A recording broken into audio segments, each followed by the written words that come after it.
یہی وہ حافظ ملت کی فراست ایمانی تھی کہ انہوں نے دنیا میں انقلاب برپا کر دیا.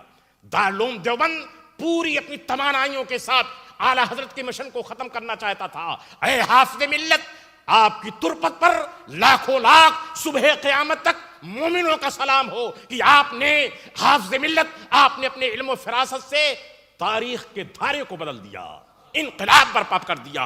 جگہ جگہ پر یہ مدارس، جگہ پر یہ مدارس مکاتب، جگہ جگہ پہ یہ دارالعلوم جو قائم ہوئے، اس میں حافظ ملت علیہ رحمۃ الرضوان کا نام سر فہرست نظر آئے گا. ایک مرتبہ میں نے حضرت بحرالعلوم سے عرض کیا کہ حضور، یہ جو ہر کوئی فارغ ہوتا ہے، ہر گاؤں میں مکتب، ہر گاؤں میں مدرسہ، یہ کیا ہے ہر جگہ مکتب؟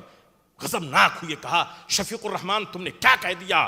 تم کو نہیں معلوم ہے ایک وقت ہندوستانیوں پر اور پاکستان میں بھی یہی حال رہا ہوگا. ایک وقت ایسا تھا کہ گاؤں میں نماز جنازہ پڑھانے والے نہیں ملتے تھے، لکڑی گاڑ دی جاتی تھی کہ کوئی میاں جی، کوئی حافظ مولانا صاحب گزریں گے تو نماز جنازہ ادا کر لیں گے. یہ حافظ ملت کی نگہ عنایت تھی کہ مدرسے بند ہو گئے تھے، لیکن حافظ ملت نے قریہ شہر شہر نگر نگر ہر صوبے میں مدرسوں کو قائم کیا اور مدرسوں کی بارات کو لگا دیا.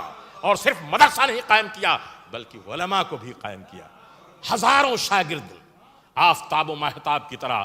ابھی آپ حضور مفکر اسلام، میں عرض کرنا چاہتا ہوں، وقت نہیں ہے ورنہ میں تاریخ کے دھارے سے بتاتا اور اس کے رخ سے پردہ کو اٹھاتا کہ حضرت مفکر اسلام کو ضرورت تھی. ہندوستان کی اشرفیہ کی تحریک چل رہی تھی اور صبح و شام حضور حافظ ملت بخار کی حالت میں رمضان میں جگہ جگہ پہ جا کر کے چندہ کر رہے تھے. حضرت ساتھ ساتھ ہوتے تھے.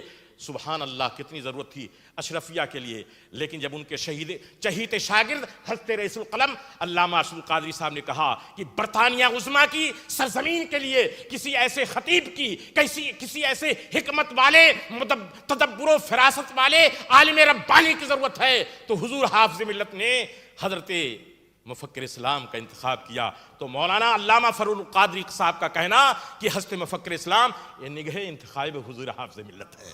اور جو حضور حافظ ملت کی نگہ کا انتفاق ہو تو میں بہت ساری خوبیوں کے ساتھ، میں خود بہت چھوٹا ہوں، بہت ہی حقیر ہوں، لیکن علماء ایک سے ایک دیکھے ہیں. لیکن اصاغر پر، اقران پر، اپنے ساتھیوں پر تو حضرت کی شفقت ہے ہی، لیکن اقران پر، اصاغر پر جو آپ کی شفقت ہے، دیکھنے کے بعد حضور حافظ ملت کی یاد تازہ ہو جاتی ہے. اور یہ حقیقت ہے.